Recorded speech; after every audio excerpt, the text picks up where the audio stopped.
a good. Alright, so this is a big night for you. Yes. It's a very intense film. Very intense film. It's quite powerful. It leaves you quite shaken at the end. Tell me how you approached your role. I approached my role probably the opposite way that I've ever approached any role, in that I usually do a lot of research and do all my homework. But Kevin was adamant that the director was adamant that he didn't want me to do any research, didn't want me to read the book. I started reading the book and he was like, stop reading the effing book. Didn't want me to learn about Uganda, didn't want me to learn about Amin. I already knew a lot about Amin anyway because, you know, the British public were quite on board with him. So that I could get there and have this culture shock that my character does, you know, not be aware of what I'm in for. And you know, after a couple of weeks that wears off and you become more integrated with what's going on. You do learn a lot about Amin. I learned more about Amin than you could ever learn reading.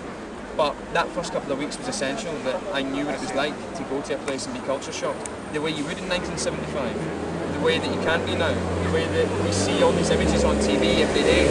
And although it's nothing like going to the place, we have all this half information from all over the world that he was really keen that I didn't absorb any of that half information, that I'm completely naive to it and I turned up and just get blown away by it. And I was able to portray that a lot more clearly, I think, that Kevin had made that choice. It could have backfired.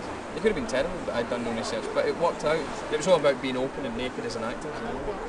You think you'll employ this approach next time, or you go back to the research? I think it depends. It depends what role you're doing. There'll be times where this kind of thing works for other roles, and I'll be able to recognise it. But you know, I employ different processes and different styles of acting for every part you do. I think that's what style is, knowing what kind of part you've got. You know. I never approach every role the same way anyway. I try and become a different actor for every role, so yeah, maybe I will, but not necessarily. How was it working with Forest Whitaker? Yeah, incredible. And also very strange because Forest was doing the opposite. Forest became the man. Forest lived the man, you know.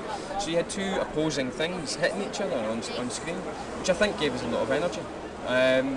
No, but he was fantastic, just fantastic. Very disconcerting to work with at times as well.